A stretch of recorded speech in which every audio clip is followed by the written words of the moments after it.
ચોક્કસ. અહીં પ્રશ્નો અને જવાબોની વિગતવાર સમજૂતી આપવામાં આવી છે. 1. સમસ્યા કથનમાં કેટલા પરિવર્યો વચ્ચેના સંબંધની અભિવ્યક્તિ થાય છે?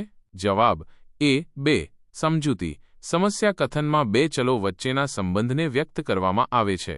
2. સંશોધન સમસ્યા કેવી ન હોવી જોઈએ? જવાબ D.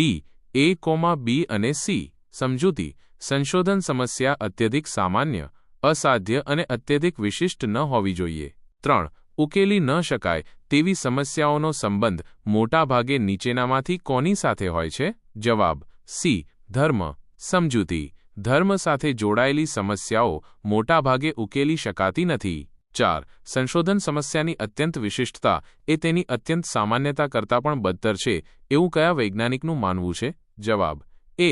કર્લિંગર. સમજૂતી. કર્લિંગરના મતે સંશોધન સમસ્યા વિશિષ્ટ હોવી જરૂરી છે, પરંતુ અત્યંત વિશિષ્ટ નહીં. 5. કોઈ પણ સંશોધન સમસ્યાને ઉકેલ યોગ્ય ક્યારે ગણી શકાય? જવાબ A. જેને આનુભવિક પદ્ધતિ દ્વારા ચકાસી શકાય. સમજૂતી. જે સમસ્યાને આનુભવિક રીતે ચકાસી શકાય તે ઉકેલવા યોગ્ય ગણાય છે. 6. કોના મતે કોઈ વસ્તુ, ઘટના કે પ્રાણીના માપી શકાય તેવા લક્ષણને પરિવર્ત્ય કહે છે? જવાબ A. કર્લિંગર. સમજૂતી. કર્લિંગરના મતે માપી શકાય તેવા લક્ષણને પરિવર્ત્ય કહેવાય છે. 7. નીચેનામાંથી કયા પરિવર્ત્યને સંખ્યાત્મક માત્રાત્મક રીતે માપી શકાતું નથી? જવાબ C. જાતિ. સમજૂતી. જાતિને સંખ્યાત્મક રીતે માપી શકાતી નથી.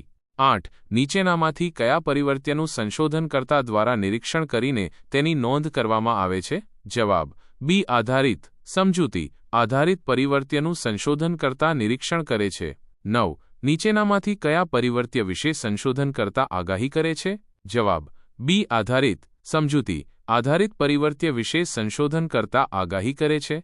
10. કર્લિંગરના મતાનુસાર નીચેનામાંથી કયું પરિવર્ત્ય એક પૂર્વકલ્પિત કારણ પ્રિઝ્યુમ્ડ કોઝ છે?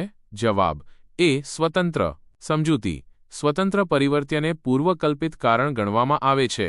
11. કર્લિંગરના મતાનુસાર નીચેનામાંથી કયું પરિવર્ત્ય એક પૂર્વકલ્પિત પ્રિઝ્યુમ્ડ ઇફેક્ટ અસર છે? જવાબ B. આધારિત. સમજૂતી. આધારિત પરિવર્ત્યને પૂર્વકલ્પિત અસર ગણવામાં આવે છે. 12. નીચેનામાંથી કયું ટાઈપ S પરિવર્ત્ય નથી? જવાબ C. અવાજ. સમજૂતી. અવાજ એ ટાઈપ S પરિવર્ત્ય નથી. 13. જ્યારે પ્રયોગ કરતા સ્વતંત્ર પરિવર્ત્યમાં પરિવર્તન સીધી રીતે કરી શકે તો એ પ્રકારના પરિવર્ત્યને કેવું સ્વતંત્ર પરિવર્ત્ય કહેવાય? જવાબ C. Type E. સમજૂતી. પ્રયોગ કરતા સીધી રીતે પરિવર્તન કરી શકે તેવા પરિવર્ત્યને ટાઈપ E કહેવાય છે.